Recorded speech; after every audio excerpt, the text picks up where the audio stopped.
Hola, ¿cómo estás? ¿Cómo están? Una vez más en Reflexiones Culturales, ¿quién te habla?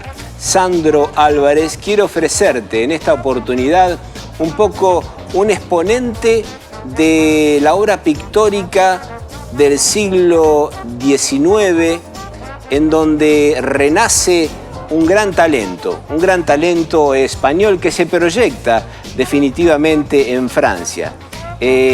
Acá estamos hablando de un pintor, de un dibujante, de un escultor que fundamentalmente marcó la vida y el arte en todo el mundo. Me estoy refiriendo a Pablo Ruiz Picasso.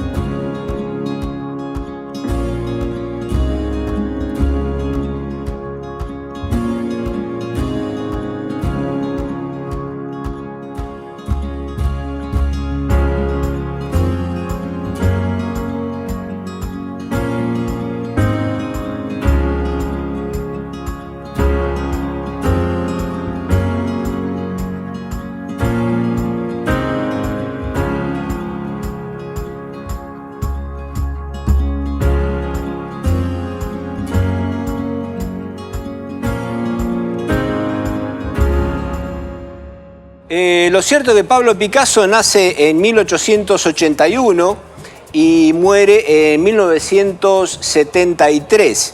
Nace en España, en Málaga, y ahí un poco proyecta desde muy temprana edad su gusto principalmente por el dibujo, acompañado de la tutoría o un poco la ayuda de las composiciones de su padre, que era un maestro de arte, un profesor de arte, ¿no es cierto?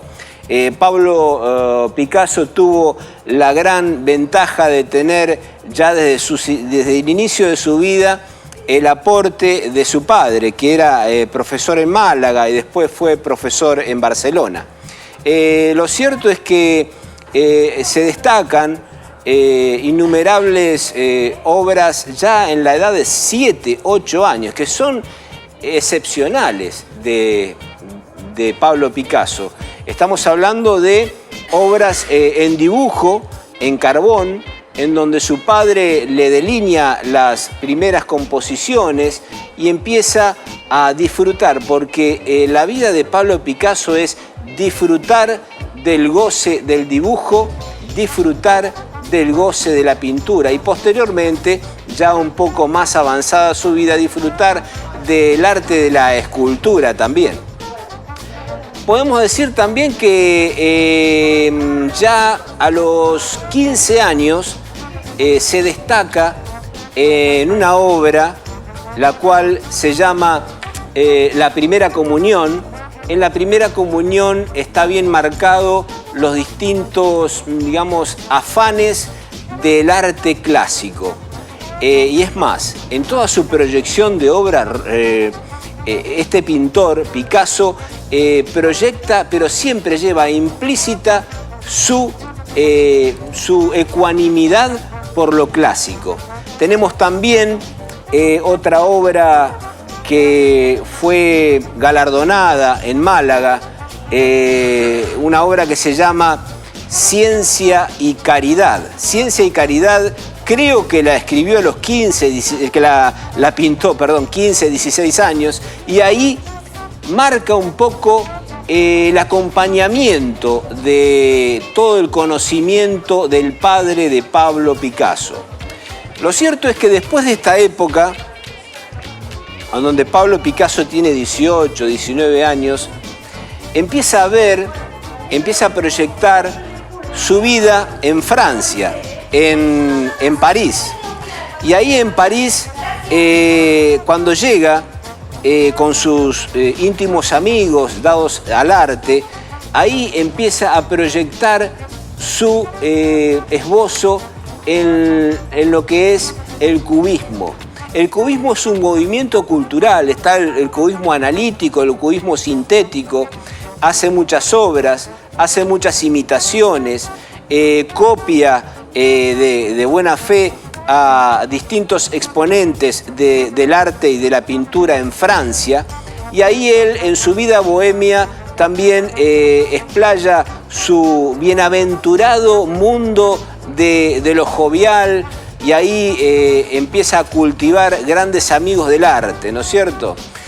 Tengamos en cuenta que existe un catálogo de las obras de Pablo Picasso en donde se registran nada menos que 16.000 obras, 16.000 obras. Y bueno, hay una gama en una línea de tiempo. Tengamos en cuenta que Picasso tiene una larga vida. Él muere a los 92 años. Él espera, en un contexto histórico de España, él espera que se derrumbe y que desaparezca el régimen de Franco en su forma de pensar. Y bueno, no puede volver a España porque él muere antes de que Franco culmine su gobierno. Lo cierto es que Pablo Picasso marca un hito y marca una especie de insignia en el arte en Europa, principalmente. Se habla de la época azul, se habla de la época rosa, se habla que eso fue en Francia, ¿no es cierto?, la época azul, esos cuadros en donde predomina el azul, la melancolía, lo frío, lo triste, y ahí Pablo Picasso protagoniza innumerables obras en ese contexto, ¿no? Familia a orilla del mar, por lo general retrata a varios amigos de él, retrata a gente humilde, gente pobre en la época azul. Después viene la época rosa, pero él no divide, él no va de una época a otra, sino que él es un pintor más orgánico, y en donde llama la atención esa heterogeneidad entre lo azul y lo rosa, esas dos épocas. Una obra que llama mucho la atención es Mujer con corneja. Es una mujer besando a un pájaro, y en donde está bien orgánicamente entrelazado la época azul y la época rosa que estamos hablando. Después él llama la atención la composición del Guernica.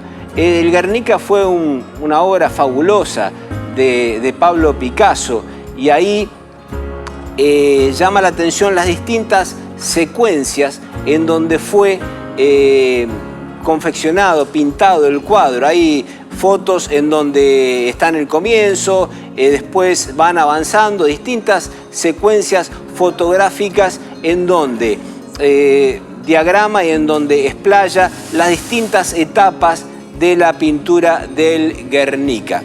Lo cierto también es que el padre de Picasso, en una época, y esto es un poco anecdótico, se siente un poco frustrado y se siente superado por el hijo. Picasso tenía un talento indescifrable, y ahí es en una época en donde Pablo Picasso tiene ya 17, 18 años, el padre hace un acto en donde le cede las paletas, en donde le cede las distintas pinturas, para que él pueda proyectar su talento. Y así fue en donde él también, el padre, colabora para que se explaye y se haga conocer en Europa y también en el mundo, ¿no? Tengamos en cuenta que Pablo Picasso fue un alto referente, un ícono fundamental en la obra pictórica del siglo XX, del siglo XIX también. Y hoy por hoy, en la actualidad, se toman algunos marchantes son los distintos comercializadores de la obra de Picasso. Hay obras que tienen un valor inconmensurable, un valor muy alto, en donde hoy por hoy se ven algunas de sus obras reflejadas en los principales museos de Francia y en los principales museos de Estados Unidos, específicamente en Nueva York.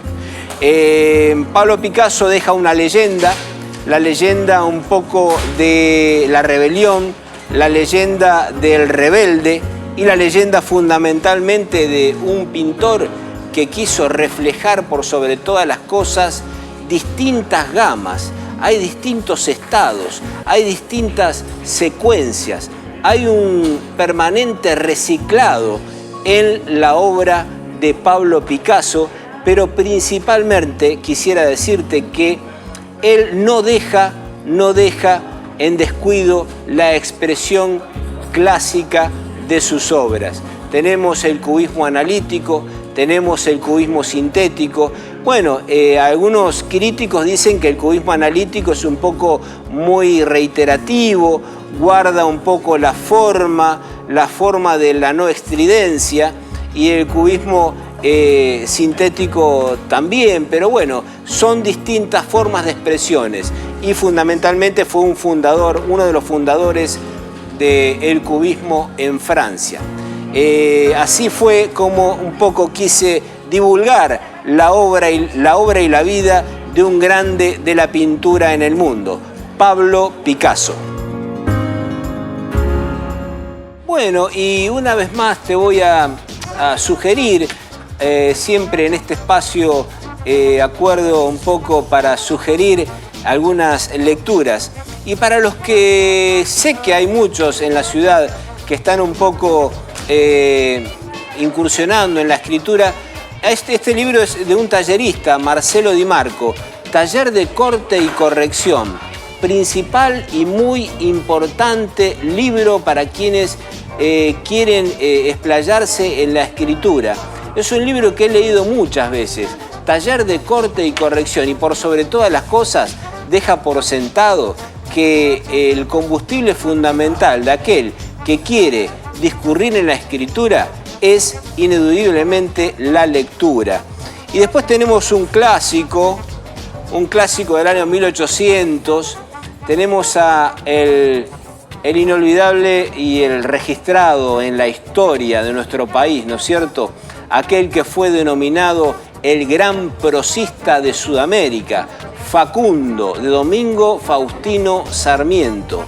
Una obra que fue escrita en parte en Chile, en donde él estuvo como periodista, la fue armando, y creo que el Facundo es un testimonio de nuestra historia, un testimonio de la historia de la historia argentina, ¿no es cierto?